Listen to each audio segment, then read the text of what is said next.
विश्वं दर्पणदृश्यमाननगरी तुल्यन्निजान्तर्गतं पश्यन्नात्मनि मायया बहिर्बोद्धूतं यथा निद्रया यस्साक्षात् कुरुते प्रबोधसमये स्वात्मानमेवाद्वयं तस्मै श्रीगुरुमूर्तये नमः इदं श्रीदक्षिणामूर्तये बीजस्यान्तरिवाङ्कुरो जगदिदं प्राङ्निर्विकल्पं पुनः मायाकल्पितदेशकालकलना वैचित्रचित्रीकृतं मायावीव विजृम्भयत्यपि महायोगी वयस्वेच्छया तस्मै श्रीगुरुमूर्तये नमः इदं श्रीदक्षिणामूर्तये तस्मै श्रीगुरुमूर्तये नमः इदं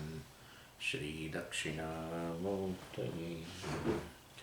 ॐ सहना भवतु सहनौ भुनक्तु सह वीर्यं करवावहै तेजस्विनावधीतमस्तु मा विद्विषावहै।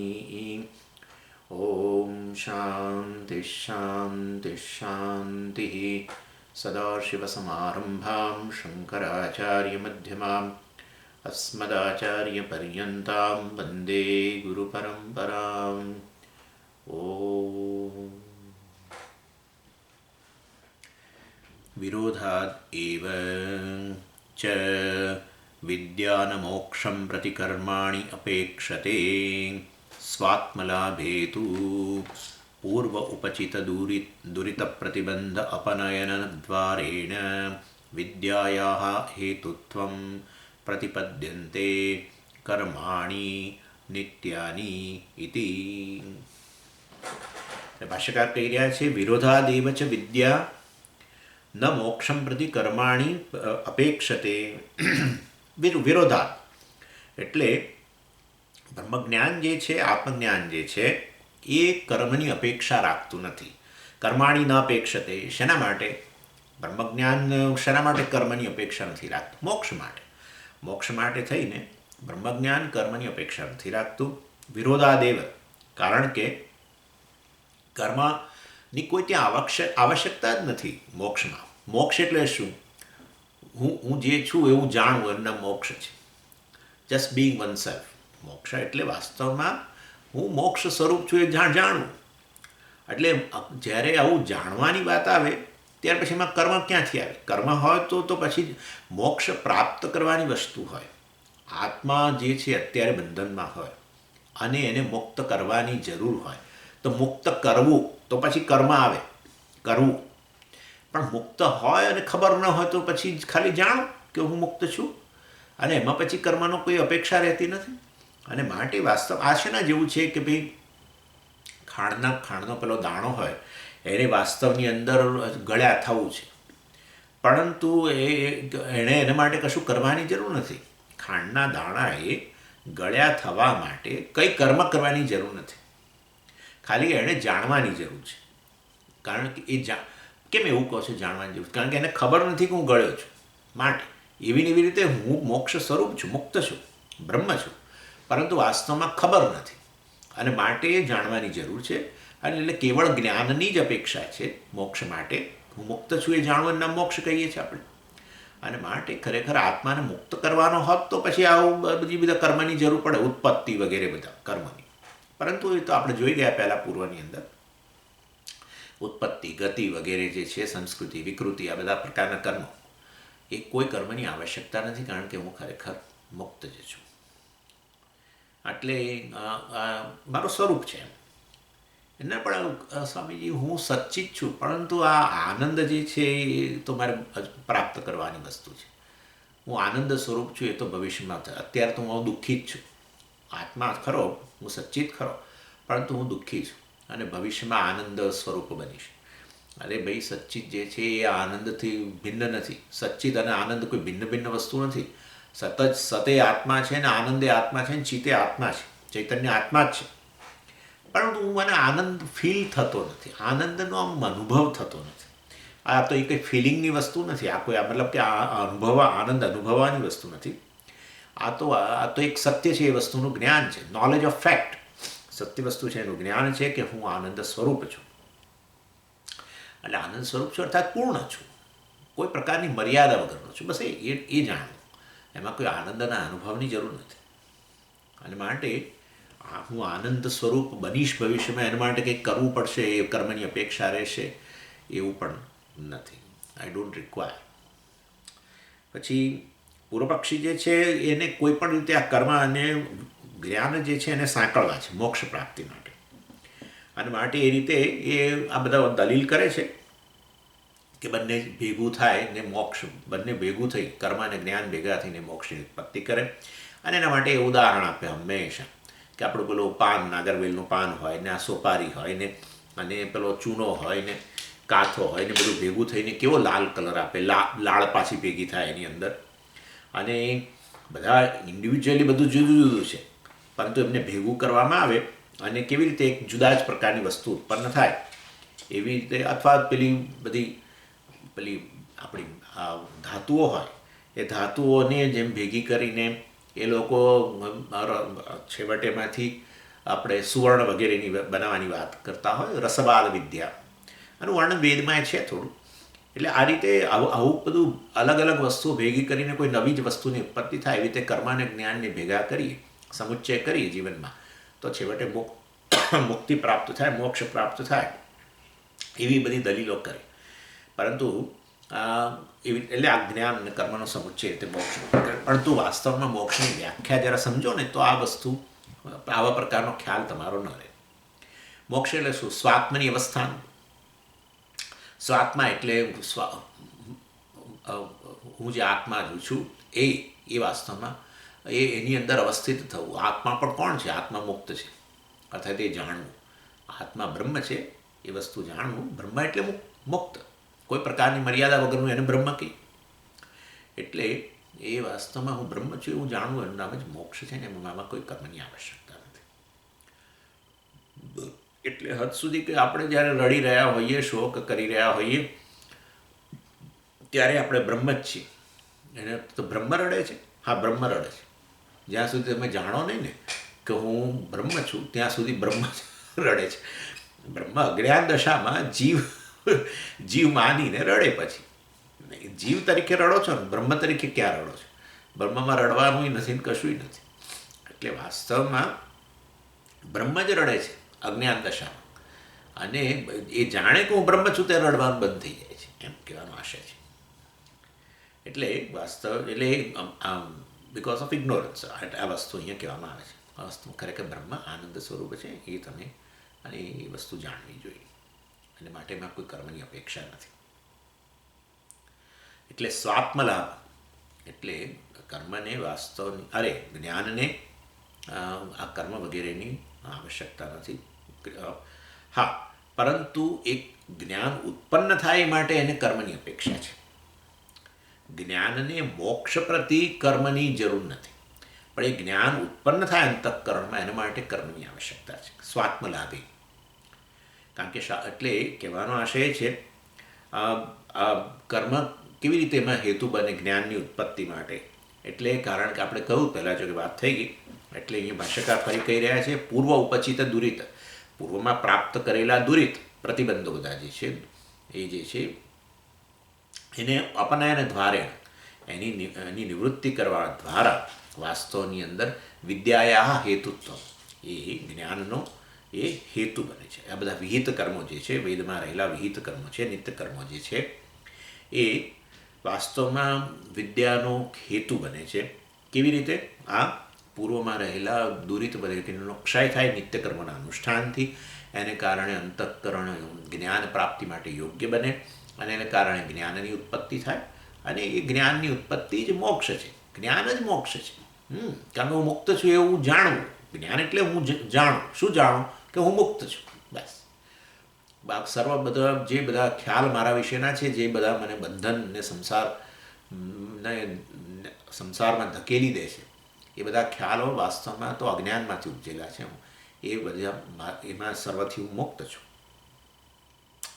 એટલે પણ આવું જ્ઞાન ઉત્પન્ન થાય એને માટે અનેક પ્રતિબંધો અંતઃકરણમાં જે હોય બધાનો ક્ષય કરવા માટે કર્મની જરૂર છે. એટલે વિદ્યાયા હેતુત્વ, વિદ્યા માટે જે હેતુ બને છે. એટલે એ કર્મ અમે એને પૂરેપૂરા નકામા ગણતા નથી, અને કર્મનો પણ ઉપયોગ રહેલો છે.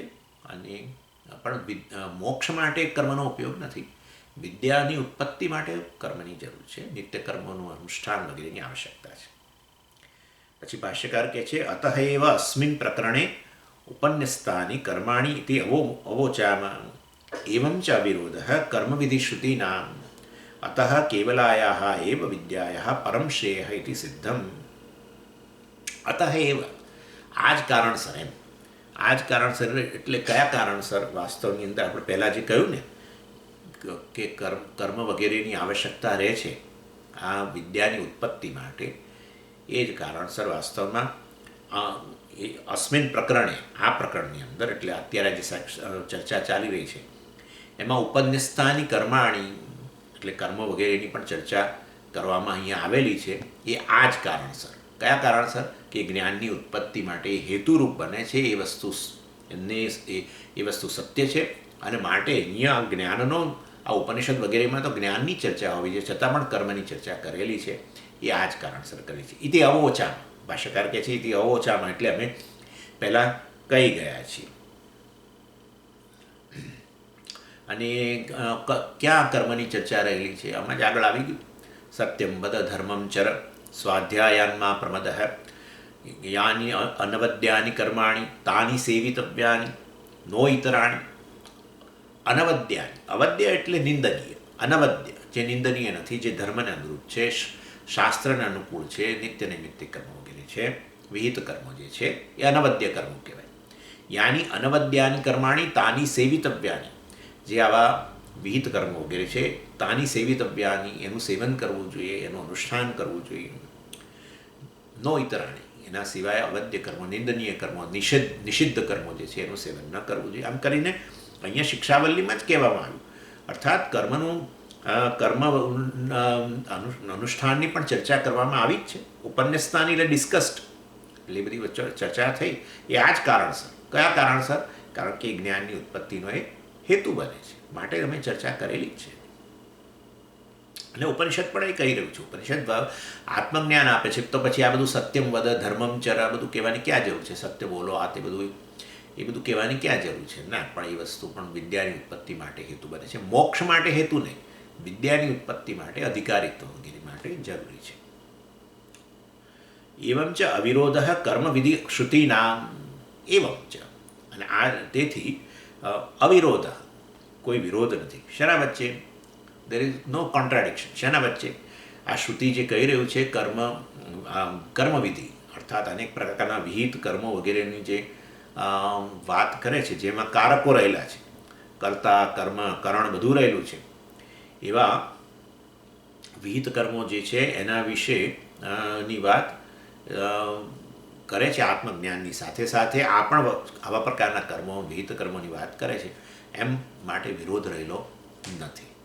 હા, મોક્ષ માટે કર્મ અને જ્ઞાનનો સમુચ્ચય ન થઈ શકે એ વિરોધ જરૂર છે, પરંતુ મોક્ષ પ્રાપ્તિ માટે વિદ્યા, જ્ઞાન જોઈએ, અને જ્ઞાન પ્રાપ્તિ માટે, જ્ઞાન યોગ્યતા માટે કર્મનું અનુષ્ઠાન જરૂરી છે. માટે એ રીતે કર્મ અને જ્ઞાનનો વિરોધ નથી.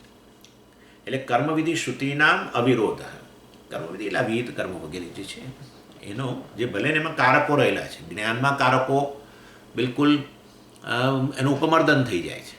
કરતા જ નથી પછી આગળ વાત જ ક્યાં રહી? આનું નામ જ્ઞાન છે. હું કરતા નથી, હું અકર્તા આત્મા છું, એ જ તો જ્ઞાન છે. હું કરતા જ ના હોઉં પછી આગળ કર્મની સંભાવના ક્યાં છે? કર્મ, કરણ બધી વસ્તુઓ છેવટે બ્રહ્મ છે. પણ એનીવે, એટલે અવિરોધ એટલે જ્ઞાન આ પ્રકારનું છે જેમાં કારકોનું ઉપમર્દન થઈ જાય છે, કારકોને મિથ્યા સાબિત કરીએ છીએ. જ્યારે કર્મની અંદર કારકોની જરૂર છે તો પણ વિરોધ નથી. જ્ઞાનની પ્રાપ્તિ માટે હેતુ છે, અધિકારિત્વ પ્રદાન કરે છે વિહિત કર્મ. એટલે કર્મવિધિ શ્રુતિ નામ કર્મ. શ્રુતિ એટલે જે આ બધા વેદની અંદર રહેલા, કર્મવિધિ એટલે વિહિત કર્મ વગેરે જે છે તે. એટલે કર્મએ પોતાનો રોલ તો પ્લે કરવાનો છે. તેથી એટલે અત્યાર સુધી અમે બધી ચર્ચાઓ કરી એના આધારે કેવલાયા વિદ્યાયા પરમ શ્રેય ઇતિ સિદ્ધમ, માટે છેવટે પરમ શ્રેય, મોક્ષ વગેરેની પ્રાપ્તિ માટે તો કેવલાયા વિદ્યા, કેવળ વિદ્યા, આત્મજ્ઞાન જ પૂરતું છે. એટલે અનસપોર્ટેડ, કેવલાયા વિદ્યા એટલે કેવળ વિદ્યા દ્વારા જ મોક્ષ પ્રાપ્ત થાય છે. બીજા કશાની આવશ્યકતા નથી, એ વસ્તુ સિદ્ધ થાય છે. અને આવું સાંભળ્યું ને પૂર્વપક્ષી કે નિત્યકર્મો વગેરેના અનુષ્ઠાનની આવશ્યકતા છે, વિદ્યાની ઉત્પત્તિ તો જ થાય. ભલે એને મોક્ષ માટે જરૂર ન હોય, પણ વિદ્યાની ઉત્પત્તિ માટે નિત્યકર્મોની આવશ્યકતા વગેરે છે એવું એણે સાંભળ્યું. અને માટે એને પાછું ફરી બળ મળ્યું કંઈક આર્ગ્યુમેન્ટ, દલીલો કરવા માટે. અને એ કહે છે કે તમે તો અમારી જે માન્યતા છે એને જ તમે, અમારું જે દર્શન છે એને જ તમે માન્યતા આપી. શું? તો કહે છે કે અમે તો પહેલેથી જ કહેતા આવીએ છીએ કેવળ ગૃહસ્થાશ્રમ જ છે. કારણ કે વેદની અંદર કેવળ ગૃહસ્થાશ્રમની જ વાત કરવામાં આવી છે. કોણ કહી રહ્યું છે? પૂર્વ પક્ષી. એટલે જે બધા કર્મો છે, અગ્નિહોત્ર વગેરે બધા કર્મો છે, એ બધા ગૃહસ્થ માટે જ કહેવાયા છે. તમે કહો છો ને નિત્ય કર્મોથી જ્ઞાનની યોગ્યતા પ્રાપ્ત થાય, અને નિત્ય કર્મ એટલે અગ્નિહોત્ર કર્મ, અને અગ્નિહોત્ર કર્મ એ તો ગૃહસ્થ લોકો માટે છે. માટે છેવટે અગ્નિહોત્ર વગેરે કર્મ કરવું હોય, નિત્ય કર્મ કરવું હોય, જેથી જ્ઞાનની યોગ્યતા પ્રાપ્ત થાય અને જેથી છેવટે મોક્ષ પ્રાપ્ત થાય, તો પછી વ્યક્તિએ ગૃહસ્થાશ્રમમાં જ આવવું પડે. અને માટે એકલો ગૃહસ્થાશ્રમ જ છે. અમે તો પહેલેથી જ કહીએ છીએ કે વેદની અંદર કેવળ એક જ આશ્રમ કયો છે, અને છે ગૃહસ્થાશ્રમ. કારણ કે તમારા મત મુજબ, એ આપણને કહે છે, તમારા મત મુજબ તો કર્મ જ આ જ્ઞાનની પ્રાપ્તિ માટે મદદરૂપ થાય છે. અને માટે કર્મ છોડી દેવાની, આ જે બીજો આશ્રમ છે, કર્મ છોડી દેવાની વાત આવે છે, સંન્યાસ આશ્રમ વગેરેની, એ ખરેખર એની આવશ્યકતા જ નથી. સંન્યાસ તમે આ છે ને આશ્રમ વિકલ્પ, મતલબ આશ્રમો કયો આશ્રમ વગેરે હોય, બ્રહ્મચર્ય આશ્રમને ગૃહસ્થ આશ્રમ વગેરે વગેરે, તો એમાં એ કહે છે ગૃહસ્થ આશ્રમની જ જરૂરિયાત છે. આ તમે જ ઇનડાયરેક્ટલી સિદ્ધ કરો છો, કારણ કે કર્મની આવશ્યકતા છે અધિકારીત્વ માટે. અને એમાં તમે કહો છો નિત્ય કર્મો વગેરે, તો એ તો અગ્નિહોત્ર વગેરે નિત્ય કર્મો છે. અને એ અગ્નિહોત્ર વગેરે નિત્ય કર્મ કરવા હોય તો ગૃહસ્થ બનવું પડે. અને માટે અમે ક્યારના કહીએ છીએ કે આ કર્મ છોડી દેવાની વાત, સંન્યાસ આશ્રમ વગેરે, એને વેદનું કોઈ સેન્ક્શન જ નથી. વેદમાં આવો સંન્યાસ આશ્રમની વાત જ નથી. વેદ તો કેવળ એક જ આશ્રમની વાત કરે છે. એટલે બીજા બધા આશ્રમો જે છે ને, એ બધાને છેવટે આ ગૃહસ્થાશ્રમમાં જ આપણે ભેગા કરી દેવા જોઈએ. પણ બ્રહ્મચર્ય આશ્રમનું શું? એટલે બ્રહ્મચર્ય આશ્રમ તો ખાલી પ્રિપેરેટરી છે. સારા ગૃહસ્થ બનવા માટે બ્રહ્મચર્ય આશ્રમની આવશ્યકતા છે. એમાં વિદ્યા, જ્ઞાન વગેરે પ્રાપ્ત કરવું જોઈએ. કર્મ શેના આધારે કરશો? વૈદિક કર્મ કરવા હોય બધા ગૃહસ્થમાં આવતા, બધું જ્ઞાન તો પહેલાં જોઈશે. કર્મનું જ્ઞાન ન હોય કેવી રીતે કર્મ કરવાના છે? એટલે બ્રહ્મચર્ય આશ્રમ તો ખરેખર આ ગૃહસ્થ આશ્રમની પૂર્વ તૈયારી છે. અને માટે બ્રહ્મચર્ય આશ્રમની અંદર ગુરુકુળમાં જઈને બધા કર્મનું જ્ઞાન વગેરે પ્રાપ્ત કરવું જોઈએ. અને માટે એ તો ગૃહસ્થ આશ્રમનો જ ભાગ કહી શકાય. એટલે તમે ગૃહસ્થ બનો એ પહેલાં થોડો અધ્યયન, વિદ્યા વગેરે તો પ્રાપ્ત કરવી જોઈએ. પણ ગૃહસ્થ એકવાર બન્યા પછી ગૃહસ્થ જ રહેવું જોઈએ. તમે છોડી દો કર્મ અને સંન્યાસ લઈ લો તો તમે અધિકારીત્વ કેવી રીતે બનશો? તમે જ કહો છો કે બધા વિહિત કર્મોથી તો અધિકારી બનાય. પણ સંન્યાસનો અર્થ જ એ છે કે વિવિધ કર્મનો ત્યાગ કરવો. તો પછી અધિકારી જ નહીં બનો તો પછી આગળ જ્ઞાન પ્રાપ્ત નહીં થાય, મોક્ષ પ્રાપ્ત નહીં થાય. માટે આ સંન્યાસ વગેરેને તો ખરેખર વેદમાં વેદે એને કોઈ સપોર્ટ કરેલો જ નથી. આમ કરીને આર્ગ્યુમેન્ટ કરે છે.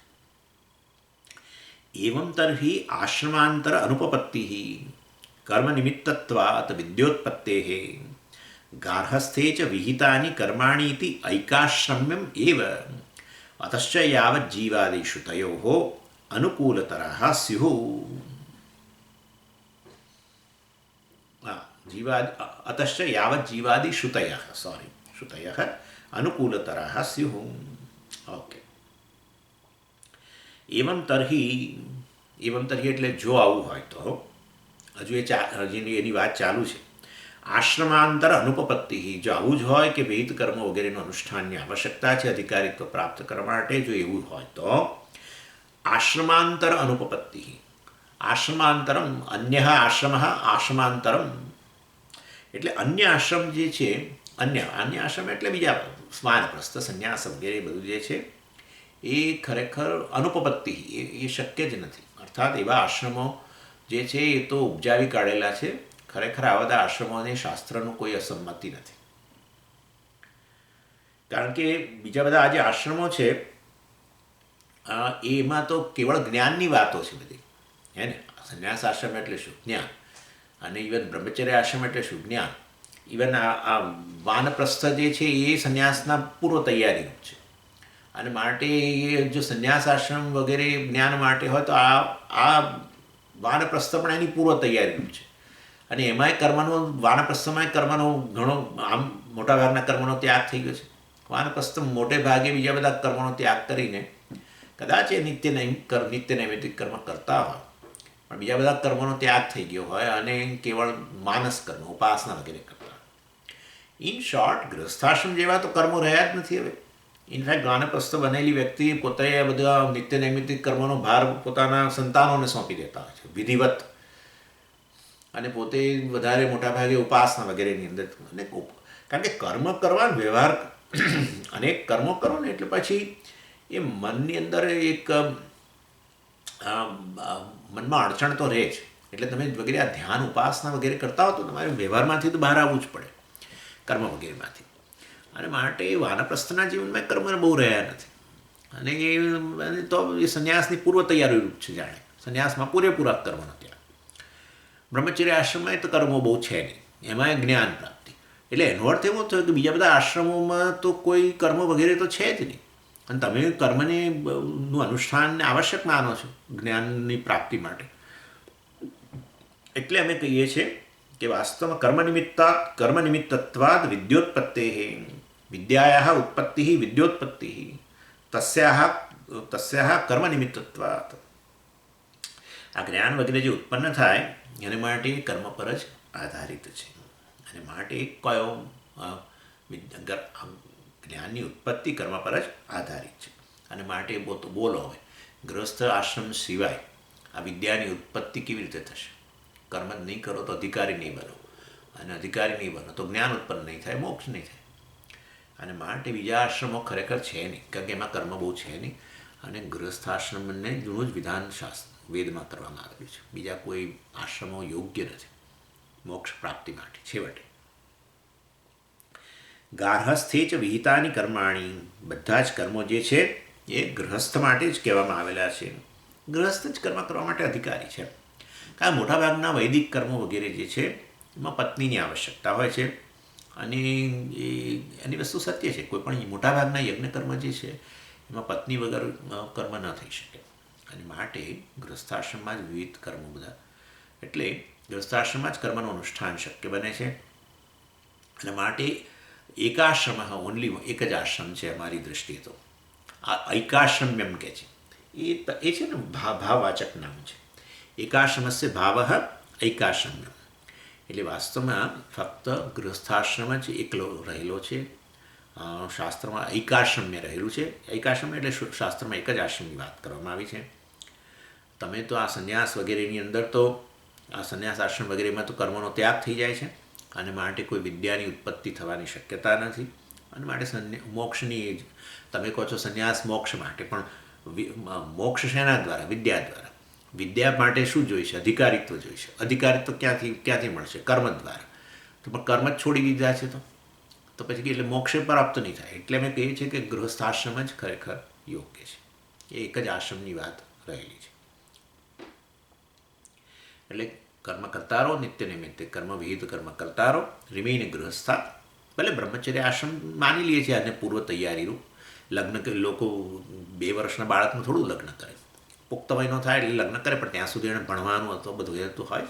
વિદ્યા તો જોઈએ કર્મ માટે. કર્મ વિદ્યા વગર કેવી રીતે કર્મ થશે? માટે બ્રહ્મચર્ય આશ્રમની વાત જવા દો, એ તો આના અંગરૂપ જ છે ગૃહસ્થ આશ્રમના. પણ આ છોડી દે છે પછી વાનપ્રસ્થ અને સંન્યાસ વગેરે, એ વસ્તુ યોગ્ય નથી. એટલે આ પૂર્વ પક્ષીની નજરમાં એક જ આશ્રમ છે. અને પછી બીજું કહે છે, ભાષ્યકાર કોટ કરે છે, અને એટલે આ પૂર્વ પક્ષીના મોં દ્વારા જ કોટ કરાવે છે. અતશ્ચ યાવત જીવાદિ શ્રુતય અનુકૂલતરાઃ સ્યુઃ. અને માટે જ અમે ક્યારના બૂમો પાડીને કહીએ છીએ કે શ્રુતિમાં કહ્યું છે શું? યાવત જીવમ અગ્નિહોત્રમ જુહુયાદ. એટલે જ્યાં સુધી જીવો, યાવત જીવમ, જ્યાં સુધી જીવો ત્યાં સુધી અગ્નિહોત્રમ જુહુયાત, અગ્નિહોત્ર કર્મ કરો. અરે ઉપનિષદમાં કહ્યું છે, એ કહે છે કુર્વન્નેવેહ કર્માણી જીજીવિષેદ શતમ સમાહ. અને જો તમારે એટલે મતલબ કુર્વન્નેવે કર્માણી, મતલબ કર્મ કરતાં કરતાં 100 વર્ષ જીવવાની ઈચ્છા રાખવી જોઈએ. હવે બતાવો આમાં ક્યાં સંન્યાસ છે? કર્મ કરતાં કરતાં તો કર્મ છોડવાની ક્યાં વાત આવે છે? 100 વર્ષ જીવવું એટલે જ્યાં સુધી જીવો ત્યાં સુધી કર્મ કરો. આ બધા વાક્યો જે છે વેદના, એ બધા જે એનો સારી રીતે સ્વીકાર ત્યારે જ થાય જ્યારે તમે ગૃહસ્થાશ્રમને સ્વીકારો અને બીજી કોઈ રીતે એનું અર્થઘટન ન કરી શકો. અને માટે બીજા કોઈ આશ્રમો છે નહીં, ઇન્ક્લુડિંગ આ સંન્યાસ આશ્રમ પણ. આ સંન્યાસ આશ્રમ સહિત બીજા બધા આશ્રમો નથી. એટલે વાનપ્રસ્થનો પણ સમાવેશ કરી લેવાનો. વાનપ્રસ્થને સંન્યાસ આશ્રમના પૂર્વ તૈયારી રૂપ કહીએ. જેમ આપણે બ્રહ્મચર્ય આશ્રમને કહીએ ને કે ગૃહસ્થાશ્રમની પૂર્વ તૈયારી રૂપ આશ્રમ છે, એવી રીતે વાનપ્રસ્થ ગૃહ સંન્યાસને ની પૂર્વ તૈયારી રૂપ છે. તો પરંતુ સંન્યાસ આશ્રમમાં જો યુઝલેસ મતલબ નકામો છે, તો પછી વાનપ્રસ્થ પણ ક્યાં યોગ્ય રહેવાનું છે. અને આ રીતે આવું પૂર્વ પક્ષીએ કહ્યું કે કેવળ ગૃહસ્થાશ્રમ જ વાસ્તવમાં વેલિડ છે. વાસ્તવમાં આ પ્રકારની દલીલ સાચી નથી. બ્રહ્મચર્ય આશ્રમનો પણ આપણે સ્વીકાર કરીએ છીએ અને સંન્યાસ વગેરેની વાત રહેલી નથી એવું ન કહી શકાય, કારણ કે શાસ્ત્રમાં સંન્યાસની પણ અનુમતિ રહેલી જ છે. અને જ્યારે એ તો કહે છે ને શું યદહરેવ વિરજેત તદહરેવ પ્રવ્રજેત. જાબાલોપનિષદની અંદર કહ્યું, જે ક્ષણે તમને વૈરાગ્ય પ્રાપ્ત થયો તદહરેવ વિરજેત, તે જ ક્ષણે તમે બધું છોડીને જઈ શકો છો, અર્થાત સંન્યાસ લઈ શકો છો. એટલે બીજા આશ્રમો છે જ, બીજા આશ્રમો રહેલા છે. બ્રહ્મચર્ય આશ્રમ, સંન્યાસ આશ્રમ, વાનપ્રસ્થ વગેરે રહેલું છે. એટલે આપણે હવે પૂર્વ પક્ષીને પૂછીએ છીએ કે તમે શા માટે બીજા બધા આશ્રમોનો તિરસ્કાર કરો, શા માટે એને નકારો છો? શું એની અંદર કોઈ કર્મો રહેલા નથી બધા એમ તમે માનો છો બીજા આશ્રમોમાં, એટલે તમે નકારો છો? અથવા કર્મ વગેરે રહેલા હોય એ બધા આશ્રમોમાં, પણ એ આ વિદ્યા આત્મજ્ઞાન ઉત્પન્ન કરી શકે એ પ્રકારની યોગ્યતા ન આપે એવા કર્મો બધા રહેલા છે એમાં. અર્થાત અંતઃકરણમાં જે પ્રતિબંધો છે એની નિવૃત્તિ ન કરે એવા કર્મો એ બધા આશ્રમોમાં રહેલા છે, એવું તમે માનો છો? આપણે એવું એને પૂછીએ છીએ. એટલે કહેવાનો આશય એવો છે કે અહીંયા હવે ભાષ્યકાર જે છે એ આ પ્રકારના જે પ્રશ્નો છે એનું સમાધાન આપે છે અને કહે છે, અર્થાત એ જો પૂર્વ પક્ષી એમ કે ના અન્ય આશ્રમોની અંદર એવા કર્મો, એ અન્ય આશ્રમોમાં કર્મો જ નથી, તો એ પણ ખોટી વાત છે. અન્ય આશ્રમોમાં કર્મો રહેલા છે પણ એને નકારવામાં આવે છે, એ પણ ખોટી વાત છે. અન્ય આશ્રમોમાં કર્મો રહેલા છે, પરંતુ એવા કર્મો છે જે તમારા અંતઃકરણમાં પ્રતિબંધ જે રહેલા છે, એ જ્ઞાનની ઉત્પત્તિ પહેલાંના પ્રતિબંધ, એ પ્રતિબંધોની નિવૃત્તિ કરી શકતા નથી એવા કર્મો રહેલા છે, એવું જો તમે બધું કહેતા હો તો એ બધી વસ્તુ ખોટી છે. કારણ કે વિદ્યાની ઉત્પત્તિ માટેના કર્મો એક જ પ્રકારના નથી, બધા અનેક પ્રકારના કર્મો છે. અને એ કર્મો બીજા પ્રકારના, મતલબ આ અગ્નિહોત્ર કર્મ વગેરે તો બરાબર છે ગૃહસ્થાશ્રમ, એ સિવાય પણ બધા એવા કર્મો રહેલા છે જે આપણા અંતઃકરણમાં રહેલા પ્રતિબંધોને દૂર કરે છે. જેમ કે પૂજા વગેરે હોય, કે આવો જપ વગેરે હોય, કે ઇવન સેવા હોય વગેરેની, મતલબ સમાજ સેવા વગેરે હોય, કે ઇવન ભક્તિ, કેવળ આ ભજન ગાનારા લોકો, કે મતલબ કે એવા લોકોને પણ મુક્તિ પ્રાપ્ત થાય છે. મતલબ પ્રતિબંધ નિવૃત્તિ માટે તો કંઈ પણ શક્ય બને છે. અને માટે કેવળ અગ્નિહોત્ર કર્મ, નિત્ય કર્મ જ કરવાથી આ બધા દૂર થાય, પ્રતિબંધો દૂર થાય અને બીજા કશાથી દૂર ન થાય એવું નથી. માટે બીજા આશ્રમોમાં બીજા કર્મો રહેલા હોય તો એ પણ પ્રતિબંધ નિવૃત્તિ કરે અને એ રીતે જ્ઞાનની યોગ્યતા અપાવે. માટે બીજા આશ્રમો રહેલા છે. અને માટે ભાષ્યકાર હવે એટલે સિદ્ધાંતિ તરીકે હવે આ ઉત્તર આપે છે પૂર્વ પક્ષીએ જે આ બધો પ્રશ્ન ઊભો કર્યો એક જ આશ્રમનો છે વગેરે વગેરે. ન કર્મ અનેકત્વાત નહીં અગ્નિહોત્રાદીની એવ કર્માણી બ્રહ્મચર્યમ તપઃ સત્યવચનમ શમઃ દમઃ અહિંસા ઇત્યેવમાદીની અપી કર્માણી ઇતરાશ્રમ પ્રસિદ્ધાની વિદ્યોત્પત્તૌ સાધકતમાની અસંકીર્ણાની વિદ્યન્તે ધ્યાનધારણાદિ લક્ષણાની ચ વક્ષતી ચ તપસા બ્રહ્મ વિજિજ્ઞાસસ્વ ઇતિ. ઘણું મોટું છે.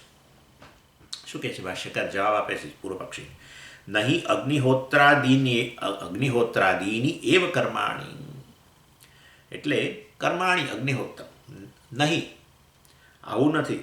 તમે આ અગ્નિહોત્ર વગેરે જ અર્થાત ગ્રસ્થાશ્રમના અંતર્ગત રહેલા નિત્ય નૈમિત્તિક કર્મો છે, અગ્નિહોત્ર વગેરે એટલા જ કર્મોથી દૂર થાય છે, પ્રતિબંધો દૂર થાય છે અંતઃકરણના, એવું નથી.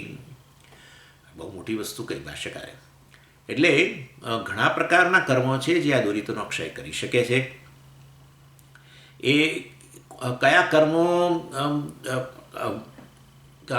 વ્યક્તિ કરે કે જેને કારણે એના અંતઃકરણમાં રહેલા પ્રતિબંધ દૂર થાય, એ વ્યક્તિ પર આધારિત છે. કોઈ વ્યક્તિ કેવળ ગાઈને મીરા ભજનો ગાતા પછી એક ત્યાગરાજા થઈ ગયા દક્ષિણની અંદર, એ કેવળ સતત બધા ભજનો ગાઈને ભગવાનની સ્તુતિ કરીને મુક્ત બન્યા એટલે અધિકારિત્વ પ્રાપ્ત થયું ને પછી મુક્ત થયા. એટલે વાસ્તવની અંદર એટલે પછી એક વ્યક્તિએ એવું ભજન ગાઈને કર્યું માટે અમે ઉપનિષદનો ક્લાસ છોડી દઈએ અને ભણવાનું છોડી દઈએ અને અમારા પ્રતિબંધો ભજન ગાઈને દૂર થશે અને પછી અમને આ જ્ઞાન પ્રાપ્તિ માટે અમે આવીશું પછી દૂર થશે, એવું નથી. પ્રત્યેક વ્યક્તિ વિવિધ પ્રકારના કર્મો કરે.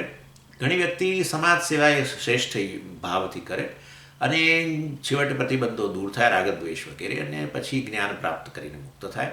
પણ આ જન્મમાં નથી દેખાતું, એ તો આખું જન્મ સમાજ સેવા જ કરી. તો પણ કોણ કહે છે કે આ એક જ જન્મ છે? તમે એવું કેમ માનો છો કે એક જ જન્મ છે? બધા અનેક જન્મો છે.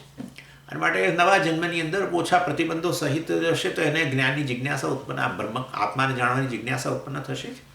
અને માટે કહેવાનો આશય છે કે પણ ગૃહસ્થ આશ્રમને અંતર્ગત જ કેટલાક કર્મો છે જે આ બધા પ્રતિબંધો દૂર કરે, એવો કોઈ નિયમ નથી. ઘણી રીતે દુરિતનો ક્ષય થઈ શકે છે, પ્રતિબંધોનો ક્ષય થઈ શકે છે. મતલબ કર્મોથી, પરંતુ અનેક પ્રકારના કર્મો છે. આપણે એટલે મતલબ વિકલ્પ છે, ઇન શોર્ટ વિકલ્પ રહેલો છે. આપણે આ જાણવું જોઈએ કે વિકલ્પ શેમાં શક્ય છે, વિકલ્પ શેમાં શક્ય નથી. એનું જ્ઞાન આપણને હોવું જોઈએ છેકથી છેક સુધી સર્વત્ર.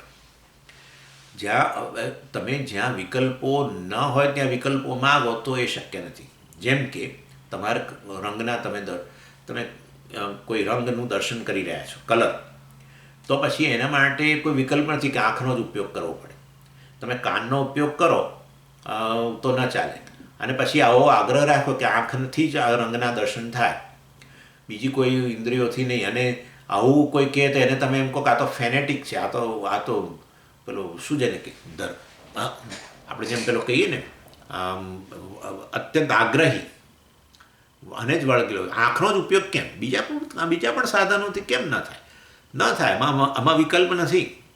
જ્ઞાન જે છે હંમેશા જેવી વસ્તુ હોય એવું જ્ઞાન થાય. હવે તમારે રંગના દર્શન કરવા હોય તો વાસ્તવની અંદર આંખનો જ ઉપયોગ કરવો પડે. કોઈ ઓબ્જેક્ટ જે છે એના રંગના દર્શન કરવા હોય તો આંખનો જ ઉપયોગ કરવો પડે. અને માટે જ્ઞાન વસ્તુ એવી છે એમાં કોઈ ઓપ્શન નથી. It is as true as object. જેવો પદાર્થ એવું જ્ઞાન થાય, એમાં તમારો કોઈ વિકલ્પ ચાલે નહીં. આમાં મારે રંગના દર્શન કરતો અને એને બદામી રંગ દેખાયો, એને બદલે હું કહું કે ના મને લીલા રંગની ક્લિપ દેખાય, તો એવો વિકલ્પ તેમાં શક્ય નથી. જેવો પદાર્થ એવું તમને જ્ઞાન થાય. અને એટલું જ નહીં, પદાર્થ જેવો છે એવું જ્ઞાન થાય એટલું જ નહીં, જ્ઞાનના સાધનોમાં કોઈ વિકલ્પ નથી. અને માટે જે તે સમયે ને જે સમય અને જે દેશની અંદર જે તે સાધનથી જ જ્ઞાન થાય, અન્ય સાધન ન ચાલે. દાખલા તરીકે ઘણીવાર અનુમાન જ કેવળ કરવું પડે. દાખલા તમે વનની અંદર કોઈ જંગલમાં ગયા અને ત્યાં તમે આપણા કોઈક મતલબ કે કોઈ પ્રાણીની અઘાર પડેલી જોઈ, મતલબ એણે સવારની, તો હવે તમે જોઈને નક્કી કરી શકો કે આ હાથીનો જ છે, એટલે હાથીનું જ્ઞાન થઈ ગયું. હવે એમાં તમે વિકલ્પ ન હોઈ શકે. આવું આ જુઓ ને એના આધારે અનુમાન થાય. આજુબાજુ હાથી નથી દેખાતો, પ્રત્યક્ષ નથી, પરંતુ તમે આ જોયું, એનું ડ્રોપિંગ ને પડેલું, મતલબ એની અઘાર પડેલી જોઈ તમે, અને તો એનો મળ પડેલું તમે જુઓ તો તમને આપોઆપ હાથીનું જ્ઞાન થવાનું જ છે. એટલે વાસ્તવમાં મીન્સ ઓફ નોલેજ જે છે એમાં કયો પ્રમાણનો ઉપયોગ કર્યો આપણે હાથીના જ્ઞાન માટે? અનુમાન કર્યું. પ્રત્યક્ષ નથી થયો, આજુબાજુ ક્યાંય જંગલમાં હશે તો, પરંતુ અથવા તમે ઘણીવાર ફૂટપ્રિન્ટ જુઓ, આમ પેલી છાપ પગની, એના પરથી નક્કી થાય કે હા આ જંગલમાં વાઘ છે. હવે વાસ્તવમાં તમે આ અનુમાન કર્યું એને પહેલાં પગની એની છાપ પરથી. પછી તમે એવો આગ્રહ રાખો કે ના હું તો વાઘને આ જંગલમાં છે એવું માનું નહીં, હું તો પ્રત્યક્ષ જોઉં તો જ માનું, તો પછી તમે આ અનુમાન કરવા તમે હાજર જ નહીં રહો. વાસ્તવની અંદર વાઘને જોવું તો જ હું માનું, પ્રત્યક્ષ જોઉં તો જ માનું, એવું જો તમે આગ્રહ રાખો તો શક્ય છે કે વાઘ તો કદાચ જુઓ પણ પછી તમે વાઘનું જ્ઞાન માટે તમે હાજર ના હો, એવી થઈ જાય સ્થિતિ. એટલે you will not survive to know perhaps. એટલે અનુમાન કરો ને તમને જ્ઞાન થઈ જાય. આવું ના કે કદાચ વાઘ હોય, એવું ના હોય. હવે અનુમાનનો સાધનનો જ ઉપયોગ કરવો પડે એ ક્ષણે અને એ જગ્યાએ, જંગલમાં એ ક્ષણે એ જગ્યાએ અનુમાનથી જ જ્ઞાન થાય. હવે તમે પ્રત્યક્ષનો જ આગ્રહ રાખો તો પછી એ કામ ન કરે. પ્રત્યક્ષ જોવું તો જ વાઘને માનું, અથવા પેલો મળ પડેલો છે એ જોયો ખરો પણ હું તો હાથીને પ્રત્યક્ષ મારી આંખથી જોઉં તો જ માનું કે આ જંગલમાં હાથી છે, આવો આગ્રહ રાખો તો નકામું છે. એટલે વસ્તુ જેવી છે એવું જ્ઞાન થાય એક વસ્તુ છે. અને એ જ્ઞાન કરવા માટે જે સાધનનો ઉપયોગ જે ક્ષણે જે જગ્યાએ કરવો પડે એ જ સાધનનો ઉપયોગથી એ ક્ષણે અને એ જગ્યાએ જ્ઞાન થાય. અન્ય કોઈ સાધનના ઉપયોગથી ન થાય. પ્રત્યક્ષ વગેરે ત્યાં કામ ન કરે. પ્રત્યક્ષ હોય ત્યાં પછી અનુમાન વગેરેની જરૂરિયાત ન હોય. એટલે એ દ્રષ્ટિએ અનુમાન પણ એ રીતે આપણે પ્રમાણ જ્ઞાનનું સાધન કહ્યું આપણે. એટલે જ્યાં પ્રત્યક્ષ ન કામ કરે ત્યાં અનુમાન, પ્રત્યક્ષ કામ કરે ત્યાં પછી અનુમાનની આવશ્યકતા નથી.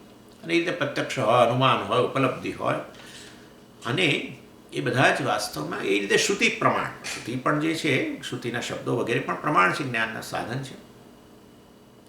એટલે પ્રમાણ જે જ્ઞાનના સાધનમાં કોઈ ઓપ્શન વિકલ્પ નથી, અને એ જ્ઞાનનો વિષય જે છે એ વિષયમાં કોઈ વિકલ્પ નથી.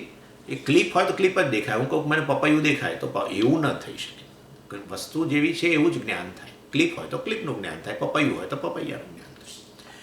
જ્ઞાનના વિષયમાં વિકલ્પ નથી, જ્ઞાનના સાધનમાં વિકલ્પ નથી, ને એ રીતે જ્ઞાનમાં જ વિકલ્પ જ નથી. જ્ઞાનમાં વિકલ્પ શક્ય નથી. જ્યારે કર્મ જે છે એની અંદર બધા વિકલ્પો છે. દાખલા તરીકે તમારે કોઈકનું ધ્યાન તમારા તરફ દોરવું હોય, બરાબર, તો તમે તાળી પાડીને એનું ધ્યાન દોરી શકો. તમે કેટલાક લોકો પેલી વિસલ વગાડતા હોય, કેટલાક છોકરાઓ વિસલ વગાડીને કોઈકને બોલાવે, અથવા કોઈક તમે નામ દઈને એનું તમારા તરફ ધ્યાન કેન્દ્રિત કરી શકો. એટલે જે વ્યક્તિનું ધ્યાન દોરવું છે, બરાબર, પણ એને માટે તમારી પાસે વિકલ્પ છે. તમારે ધ્યાન એ તમારા માટે, એટલે એક કર્મથી જે તમે પ્રાપ્ત કરતા, જે તમારે પ્રાપ્ત કરવું હોય એ અન્યથી પણ પ્રાપ્ત થઈ શકે.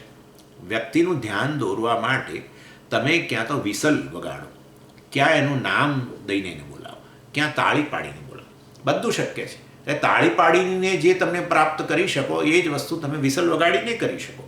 એની એ જ વસ્તુ તમે નામ દઈને બોલાવીને એ વસ્તુ કરી શકો. કર્મ અનેકત્વા ભાષ્યકારે કહ્યું. એટલે વાસ્તવમાં કર્મમાં અનેકતા રહેલી છે. કર્મમાં બધા અનેક વિકલ્પો છે.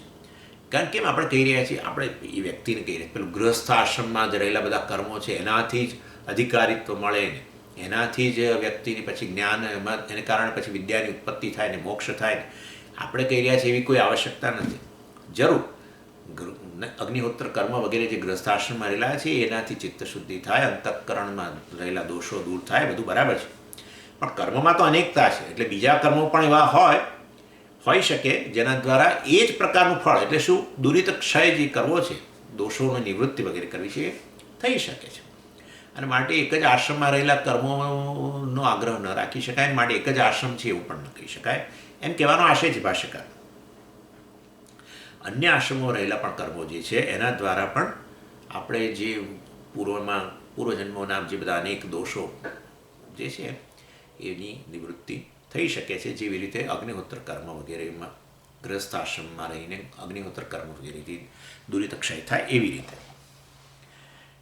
એટલે બ્રહ્મચર્ય આશ્રમની અંદર વ્યક્તિ ગુરુકુળમાં રહીને ગુરુની સેવા કરતા હોય, નિત્ય અધ્યયન વેદનું કરતા હોય, અને બીજા નહીં એને પણ સંધ્યાવંદન વગેરે હોય છે, અને સમિધાધાનમ વગેરે નિત્યકર્મ હોય છે, અને એના દ્વારા પણ એની ચિત્તશુદ્ધિ થાય.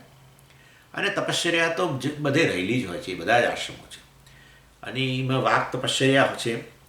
એટલે વાક તપશ્ચર્યા જે છે એનો અર્થ વાસ્તવમાં વાણીનો બીજી બધી જગ્યાએ ઉપયોગ કરવા કરતાં વાણીનો જપ માટે ઉપયોગ કરો, મેન્ટલ ચેન્ટિંગ અથવા મર્મરિંગ વગેરેમાં, એ પણ વાક તપશ્ચર્યા કહેવાય. પણ સ્વામીજી બોલે છે તો વાક તપશ્ચર્યા નહીં. એટલે હા, વાક તપશ્ચર્યાનો અર્થ બિલકુલ બોલતા બંધ થઈ એવું નથી. વાક તપશ્ચર્યાનો ઉપયોગ તમે તમારી વાક જે છે, તમારી વાણીનો ઉપયોગ ક્યાં કરો છો? જપ વગેરે માટે કરો તો તમે વાક તપશ્ચર્યા ખરી. અને પરંતુ બીજા લોકો સાથેની આડીઅવળી વાતચીતોની અંદર, નિંદા વગેરેની અંદર તમે વાણીનો ઉપયોગ કરતા હોવ તો એ તપશ્ચર્યા નથી. અને ઇટિંગ ફ્રૂટ્સ ને વેજીટેબલ્સ ને આ પણ એક તપશ્ચર્યા છે. એટલે પછી કેટલાક લોકો ખુલ્લા પગે ચાલતા હોય છે, જેમ કે જૈન સાધુ વગેરે, આ પણ તપશ્ચર્યા છે. અથવા એ લોકો સૂર્યાસ્ત પછી નથી જમતા, કે પછી આ પણ તપશ્ચર્યા કહેવાય. આપણને તો રાતે 10 વાગે સૂતા પહેલાં કેમ થાય કે આટલું આ ખાઈને કે આ પીને સૂઈ જઈએ. ચાલુ જ હોય. 7 વાગે જમ્યા હોય તો પાછું 10 વાગ્યા પહેલાં વચ્ચે 3 કલાકમાં પાછું ઘણીવાર ઊભા થઈને રસોડામાં જાય, અથવા ડાઇનિંગ ટેબલ પાસે જઈને જે પડ્યું પાછું ખાય. કેટલાક લોકોને પાછું જમતા પહેલાં થોડુંક ખાઈને કે કશું પીને સૂઈ જવાની ટેવ છે. એની પણ એટલે તમે એવો નિયમ લો કે હું સૂર્યાસ્ત પછી નહીં જવું, તો આ તપશ્ચર્યા જ છે. તપશ્ચર્યાનો અર્થ તમે વિલફુલી, તમે સંકલ્પ કરીને, કોઈ તમારા પર કશું લાદે નહીં, તમે પોતે જ તમારી પોતાની ઉન્નતિ માટે સંકલ્પ કરીને કેટલીક વસ્તુઓને જાણી જોઈને એવોઇડ કરો. જેમાં તમને બહુ રસ હોય એ વસ્તુઓને તમે જાણી જોઈને એવોઇડ કરો. વિલફુલ સેલ્ફ ડિનાયલ, એટલે આપણે જાતે જ વસ્તુને નકારીએ, નહીં લઈએ. 4 દિવસમાં 5 વાર પીતા હોય, ના કાલથી 2 જ વાર કરીશ. તપશ્ચર્યા જ છે. તમારી ઇન્દ્રિયોને જે જોઈતું હતું કે અંતર મનને ફ્રેશ થવા માટે ચા જ જોઈએ, એવું જે હતું એ તમે જાણે કે એ થોડીક તકલીફો વેઠવા માટે તૈયાર થાય. ભલે મન માગ્યા કરતું, ભલે મન કહેતું હું ડલ થઈ ગયું છું વગેરે, પણ તોય આપણે એ વસ્તુ મતલબ આ બધી તપશ્ચર્યાઓ જ છે. આ પણ ચિત્તશુદ્ધિ કરે છે. અને એ લોકો આ જૈનો તો વળી પાછા અમુક પેલા આ બટાકા અને આ બધા ખાસ કરીને જમીનમાંથી જે બહાર આવે એ બધા બી, આપણે જેને કહીએ ને બધા આ બધા શું જેને કહીએ કંદમૂળ, એ પણ ન ખાય. કારણ કે તમે જમીનમાંથી ખેંચીને બહાર કાઢો ત્યારે એવું હોય છે કે જમીનની અંદર કેટલાય જીવજંતુઓ આ એ વનસ્પતિ એના મૂળને પર આધારિત હોય છે. એ મૂળમાંથી પોષણ મેળવતા હોય છે, જેને આપણે કંદમૂળ કહીએ, એમાંથી પોષણ મેળવતા હોય. તો તમે એને ખેંચી કાઢો એટલે પછી બધા એ જીવજંતુઓનો નાશ થઈ જાય. એટલે અને ખેંચો એ દરમિયાન નાશ થઈ જાય. કેટલાક બિચારા જમીનની અંદર હોય, બહાર આવે નાશ પામે, આવું બને. એટલે એ નહીં ખાવ, આવો નિયમ લે લોકો. આ બધી તપશ્ચર્યા છે. સત્યવચન બોલો. આ સત્યવચન પણ જે છે વાસ્તવની અંદર એ પણ આવી રીતે એવું છે. બીજું કર્મ જે છે આપણે વિલ બેઝડ, આપણે જેમાં આપણી ચોઈસ, આપણી પસંદગી રહેલી હોય, અને પસંદગીને આધારે આપણે કરી શકીએ અથવા ન પણ કરી શકીએ, ના પણ પાડી શકીએ, એ બધી વસ્તુ કર્મ કહેવાય. જે પસંદગી પર આધારિત હોય કર્મ. જેમાં પસંદગી ન હોય એ જુદી વસ્તુ છે. જ્ઞાનમાં પસંદગી ન ચાલે. તમારી અત્યારે હું આ કેમેરાનું દર્શન કરતો હોઉં તો કેમેરાનું જ દર્શન થાય, પછી મને કેમેરાની જગ્યાએ મને કેરીના દર્શન થાય, તો એવું ન શક્ય બને. એટલે જ્ઞાનમાં આવો વિકલ્પ ન હોય, પસંદગી ન હોય. કર્મમાં પસંદગી છે. હે ને, તપશ્ચર્યા કરવી ન કરવી. દાખલા એક સત્યવચન, મનમાં છેક સુધી આવી જુઠ્ઠું બોલવું, પણ પછી ના, પસંદગી આપણે આપણી લઈ આવે, ના જુઠ્ઠું નથી બોલવું, મેં નિયમ કર્યો છે. અને એટલે વાણીના સ્તરે આવ્યું ત્યારે તમે સાચું જ બોલ્યા, તો આ કર્મ જ થઈ ગયું. તમારી પસંદગીને આધારે તમે જુઠ્ઠું બોલતા અટક્યા. એટલે વાસ્તવની અંદર ક્ષમઃ પણ જે છે આપણો, જેના આપણે કહીએ છીએ મનની વિવિધ પ્રકારની લાગણીઓ જે છે એને પણ આપણે રિઝોલ્વ કરી, ખાસ કરીને નેગેટિવ આપણી લાગણીઓ જે છે એને આપણે રિઝોલ્વ કરીએ. અથવા નેગેટિવ એટલે આપણામાં રહેલા કામ, ક્રોધ વગેરે બધી પ્રકારની જે લાગણીઓ છે એને આપણે મનમાંથી નિવૃત્ત કરવાનો પ્રયત્ન કરીએ. એમાં પસંદગી છે, અને માટે પણ કર્મ કહેવાય. દમહાજી કેમ આવું કરે કર્મ કર્મ કેમ કરી રહ્યા છે? કારણ કે બતાવવા માંગીએ છીએ કે કર્મમાં અનેક વિકલ્પો છે અને ચિત્ત શુદ્ધિ માટે કર્મની આવશ્યકતા છે. તો પણ આ બધા કર્મો જ છે. તપશ્ચર્યા પણ કર્મ છે અને આ બધું શમઃ દમઃ આ બધી વસ્તુ કે સત્ય બોલવું વગેરે આ બધું પણ કર્મ જ છે. અને માટે સત્ય બોલવા માટે કે ગૃહસ્થ બનવું એવું કોઈ નિયમ થોડો છે? શમઃ દમઃ વગેરે માટે ગૃહસ્થ બનવાની ક્યાં જરૂર છે? તપશ્ચર્યા માટે ગૃહસ્થ બનવાની ક્યાં જરૂર છે? આ તો બધું સ્વતંત્ર રીતે થઈ જ શકે છે. જે બધા દુરિતોનો ક્ષય કરી શકે એવા કર્મો માટે અન્ય આશ્રમો છે જ, એવું કશું થોડું છે. તમે ગૃહસ્થ તરીકે શમઃ દમઃ તપશ્ચર્યા કરી શકો, પણ બ્રહ્મચારીએ કરી શકે તપશ્ચર્યા વગેરે અને શમઃ દમઃ વગેરે બધું. દમઃ એટલે આપણી બધી આપણી એક્ટિવિટી જે છે, પ્રવૃત્તિ બાહ્ય સ્તરે જે છે એને પણ આપણે નિયંત્રણમાં લાવી શકીએ. એટલે ઘણીવાર આપણા હાથ અને પગ હાલ્યા જ કરતા હોય, કંઈક ને કંઈક આડું કર્યા કરતા હોય. એ બધામાંથી એને નિવૃત્ત કરીએ. કેટલીક વાર આપણે બોલતા હોઈએ ત્યારે એવી હાથના એવી મૂવમેન્ટ ને એવી ચેષ્ટાઓ કરીએ કે જે ખરેખર જે બોલીએ છીએ એને કોઈ સંબંધ જ ન હોય, પણ ઘણા લોકો આમ કર્યા જ કરતા હોય. આમ બોલતી વખતે એટલે કંઈ પ્રવચન વખતે કે બોલતી વખતે હમસતા હાથ ફેરવે. કેટલાક લોકો ક્લાસમાં બેઠા હોય તો એ જ્યાં સુધીમાં ક્લાસ પૂરો થાય ત્યાં સુધીમાં તો એ જે પેલી શેતરંજી હોય એમાંના કેટલાય જ પેલા ફાઈબર એટલે મતલબ દોરીઓ બધી તોડીને બહાર કાઢી હતી, ઢગલો થઈ ગયો હોય, એક આખું પિલ્લું ઊભું થાય. અથવા કેટલાક પોતાને કશાકને ગાંઠ માર્યા કરે, એવી દોરી જેવું પછી બહાર નીકળે ને એમાં પછી ગાંઠો માર્યા કરે ક્લાસ સાંભળતા. એટલે આ બધી વસ્તુ જે છે આપણી હાથ પગની, આને દમઃ કહેવાય કે હાથ પગની કે અન્ય આપણી જે મૂવમેન્ટ છે બાહ્ય સ્તરે ઇન્દ્રિયોની એને પણ નિયંત્રણમાં લાવવી. એ પણ કર્મ જ છે, કારણ કે તમે ન પણ લાવી શકો, પસંદગી રહેલી છે ને એમાં. તો એટલે જે પસંદગી હોય એ બધું તો કર્મ છે. અને આ બધી વસ્તુઓ વાસ્તવની અંદર ઉપયોગી જ છે છેવટે ચિત્ત શુદ્ધિ માટે. શમઃ દમઃ વગેરે તપશ્ચર્યા વગેરે બધું જ. અને જીભની દ્રષ્ટિએ બે પ્રકારની તપશ્ચર્યા છે. દમઃ બે પ્રકારના છે, તપશ્ચર્યા નહીં, દમઃ બે પ્રકારના છે, ઇટિંગ અને ટોકિંગ બંને. એટલે ખાવા પીવામાં પણ સંયમ રાખીએ તો એ જીભનો સંયમ, જીહ્વા સંયમ થઈ ગયો. અને બોલવા વગેરેમાં પણ સંયમ રાખીએ. એટલે કહેવાનો આશય છે, ભાષ્યકાર કહી રહ્યા છે કે વાસ્તવની અંદર કેટલાય પ્રકારના કર્મ છે. પણ આ બધું ક્યાં કહ્યું છે? કહ્યું જુઓ ને તમે, ભાષ્યની અંદર કહ્યું સત્ય વચનમ શમઃ દમઃ અહિંસા ઇત્યેવમાદિની અપી કર્માણી ઇતર આશ્રમ પ્રસિદ્ધાની. આ બધા કર્મો રહેલા છે ને ઇતર આશ્રમ, અન્ય આશ્રમોની અંદર પ્રસિદ્ધ જ છે. સંન્યાસી હોય કે વાસ્તવમાં બ્રહ્મચારી હોય કે વાનપ્રસ્થ હોય, એના જીવનમાં તપશ્ચર્યા શમઃ દમઃ વગેરે બધું હોય જ છે. અને માટે જેના દ્વારા વાસ્તવની અંદર ચિત્ત શુદ્ધિ થાય, દુરિતોનો પૂર્વમાં આપણે પ્રાપ્ત કરેલા જે દુરિતો છે, પ્રતિબંધો છે, જે જ્ઞાનની સામેના એને નિવૃત્તિ માટેના જે કર્મો છે એ બધા બીજા આશ્રમોમાં પ્રસિદ્ધ જ છે. એના માટે કંઈ ગૃહસ્થ જ હોવું એવું કંઈ જરૂરી થોડું છે. અને એટલે બ્રહ્મચારી હોય કે અન્ય સંન્યાસી હોય, કોઈ પણ આ વસ્તુ પ્રાપ્ત કરી શકે છે. અને એટલે પણ કેવી રીતે પ્રાપ્ત કરવું? દાખલા તરીકે આ સીધો નિયમ આવો હોય છે કે you fake it till you make it. તમારામાં આ બધું છે, તમારામાં શમઃ દમઃ વગેરે રહેલું છે, તમારામાં વાણીના સ્તરેનો સંયમ રહેલો છે, એવું માની અને શરૂ કરો. નથી સ્વામીજી, હા બરાબર છે, નથી જ, પરંતુ છે એમ માનીને શરૂ કરો તો આવી જશે. છે આ બધું મારામાં રહેલું જ છે એ માનીને જ શરૂ કરો. મારામાં પ્રેમ રહેલો છે એમ માનીને શરૂ કરશો તો જરૂર અન્ય માટે પ્રેમ ઉત્પન્ન થઈ ગયો છે. સ્વામીજી મારામાં પ્રેમ જ નથી, તો કદી પ્રેમ ઉત્પન્ન જ નહીં થાય. મારામાં બધું રહેલું જ છે, જાણે કે રહેલું હોય ને હું કેવી રીતે વર્તું એવી રીતે વર્તવાનું શરૂ કરો. જાણે કે મારામાં બધો સંયમ રહેલો છે, ઇન્દ્રિય સંયમ રહેલો છે, અને હું કેવી રીતે વર્તું એવી રીતે શરૂ કરો કે જાણે મારામાં બધો સંયમ રહેલો જ છે. અને તો તમે જરૂર બધું પ્રાપ્ત કરી શકશો. અને બ્રહ્મચર્ય આશ્રમમાં બીજા કર્મો પણ છે, સંધ્યાવંદન વગેરે, ગાયત્રી જપ વગેરે છે.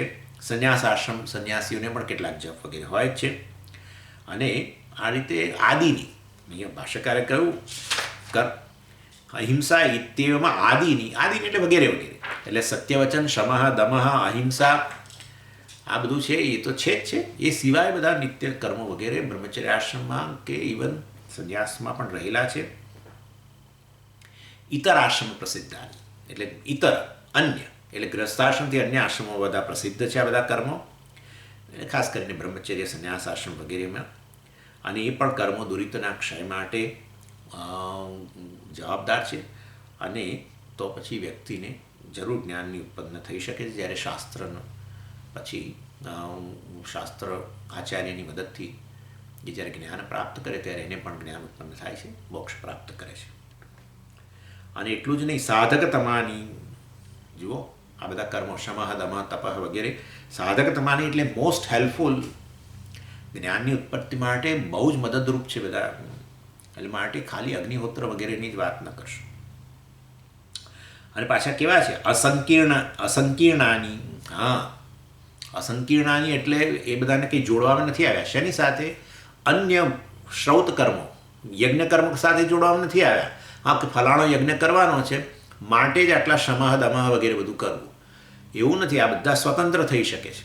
અનેક પ્રકારની તપશ્ચર્યાની જે આપણે વાત કરી, જપ વગેરે હોય કે ઇવન બીજી વાણીની તપશ્ચર્યા હોય કે હાથ પગની મૂવમેન્ટ, આ બધું શમઃ દમઃ વગેરે બધું, કે આ સંધ્યાવંદન હોય કે સંન્યાસી કોઈ જપ કરતા હોય કે સંધ્યાવંદનમાં ગાયત્રી જપ છે બ્રહ્મચારી માટે. હવે એના માટે એણે કંઈ રોજે રોજ યજ્ઞ કરવાની જરૂર નથી. એટલે યજ્ઞ આવે ને એટલે પછી એમ થાય યજ્ઞ, મોટાભાગના યજ્ઞ કર્મોમાં પત્નીની જરૂર છે અને માટે પત્ની હોય તો જ યજ્ઞ થાય, તો પછી ગૃહસ્થ બનવું જ પડે. અને તો જ પછી આ શમઃ દમઃ વગેરે બધું એ તો બધા અંગ છે. મુખ્ય તો યજ્ઞ કર્મ છે અને એ અંગી છે. અને માટે એ કરો તો એના ભાગરૂપે આ બધું કરવું જોઈએ. શમઃ દમઃ એવું કોઈ આવશ્યકતા નથી. આ બધું તો ગમે તે આશ્રમની અંદર થઈ શકે છે. બ્રહ્મચારી પણ શમઃ દમઃ વગેરે વાળો જ હોવો જોઈએ. અને માટે અનસંકીર્ણાની, અસંકીર્ણાની મીન્સ અનકનેક્ટેડ, એ જોડાયેલું નથી શ્રૌત કર્મો વગેરે સાથે, અગ્નિહોત્ર વગેરે સાથે કે અન્ય યજ્ઞ કર્મો સાથે. એ બધા સ્વતંત્ર છે શ્રૌત કર્મોથી. શ્રૌત કર્મ એટલે યજ્ઞ કર્મ, એના અંગરૂપ નથી. અને વળી ભાષ્યકાર તો બીજું પણ કહે છે ધ્યાન ધારણાદિ લક્ષણાની, બીજા પણ કર્મો છે જે સ્વતંત્ર છે અને જે એના માટે ગ્રસ્ત હોવું જરૂરી નથી. ધ્યાન ધારણાદિ લક્ષણાની, ધ્યાન અને ધારણા. ધારણા એટલે વાસ્તવમાં આપણું જે ફોકસ જે છે, એટેન્શન સ્પાન આપણે જેને કહીએ ને, એને વધારો. એટલે જેથી કરીને એ આપણે જે કંઈ ભણી રહ્યા હોઈએ આ તે બધી વસ્તુઓ જે છે એ મનની અંદર જળવાય અને એમાં જે વિવિધ પ્રકારના વિકલ્પો હોય, જે બધા દૃષ્ટિબિંદુ હોય, એ બધાનો સમાવેશ કરીને એનું ચિંતન કરી શકીએ. અને ધ્યાન એટલે મેડિટેશન. દાખલા તરીકે આ બધા યોગશાસ્ત્રમાં કહેવાય ધારણા, ધ્યાન વગેરે. હવે યોગશાસ્ત્રમાં જે પ્રસિદ્ધ કર્મો છે, આ બધા કર્મો જે તમારા દુરિતનો ક્ષય કર્યો, એને કંઈ ગ્રસ્થ માટે ગૃહસ્થ, એના માટે ગ્રસ્થ હોવું એવું કંઈ જરૂરી થોડું છે. અને એ પણ બહુ મહત્ત્વના છે આ ધારણા ધ્યાન વગેરે. અને એ તો બ્રહ્મચારી ધારણા ધ્યાન કરી શકે, સંન્યાસીએ કરી શકે, વાનપ્રસ્થય કરી શકે અને ગૃહસ્થય કરી શકે. અને માટે એક અગ્નિહોત્ર કર્મ વગેરે કરવા એ જ જ્ઞાનની ઉત્પત્તિ માટે સહાયક છે. માટે ગૃહસ્થાશ્રમ હોવો જ જોઈએ એવો જે તમારો આર્ગ્યુમેન્ટ છે એ ખોટો છે. વળી ત્રીજા અધ્યાયમાં જેમાં આગળ 33માં જ કહેશે તપસા બ્રહ્મ વિજિજ્ઞાસસ્વ, એટલે તપશ્ચર્યા વગેરે જે છે એના દ્વારા તમે બ્રહ્મ વિજિજ્ઞાસસ્વ, તપશ્ચર્યા વગેરે દ્વારા બ્રહ્મની જિજ્ઞાસા ઉત્પન્ન થાય છે. અને માટે બ્રહ્મની જિજ્ઞાસા ઉત્પન્ન થઈ, આત્મજ્ઞાનની ઈચ્છા થઈ, તો અંતઃકરણ શુદ્ધ બન્યું. તો અંતઃકરણ શુદ્ધ માટે શુદ્ધિ માટે આ ઉપનિષદમાં જ આગળ કહેવાના છે ત્રીજા અધ્યાયમાં તપશ્ચર્યા દ્વારા ભૃગુવલ્લીમાં કહેશે. એટલે એ તપશ્ચર્યા ક્યાં અગ્નિહોત્ર કર્મ છે? બોલો, તપશ્ચર્યા સ્વતંત્ર છે. કોઈ પણ આશ્રમની અંદર રહીને તપશ્ચર્યા થઈ શકે છે અને એના દ્વારા આત્મજ્ઞાનની ઈચ્છા ઉત્પન્ન થાય છે એવું કહે છે. તો એનો અર્થ એવો થયો કે અંતઃકરણ શુદ્ધ બને છે તપશ્ચર્યાથી. માટે કેવળ અગ્નિહોત્ર કર્મથી જ ચિત્ત શુદ્ધિ થાય અને માટે ગ્રસ્થ આશ્રમમાં જ અગ્નિહોત્ર કર્મ થાય છે. નિત્ય નૈમિત્તિક કર્મ નિત્ય કર્મ છે અગ્નિહોત્ર. અને માટે અગ્નિહોત્રથી ચિત્ત શુદ્ધિ થાય અને માટે બધાએ ગૃહસ્થ આશ્રમ નો સ્વીકાર કરવો જોઈએ, બીજા કોઈ આશ્રમો નથી એવી વસ્તુ નથી. શાસ્ત્રમાં અનેક પ્રકારના કર્મો બતાવ્યા છે જેના દ્વારા ચિત્ત શુદ્ધિ થઈ શકે છે. એટલે કોઈ પણ ધાર્મિક કર્મ જે છે, ધાર્મિક કે આવું આધ્યાત્મિક ડિસિપ્લિન જે છે એના દ્વારા ચિત્તશુદ્ધિ થઈ શકે છે.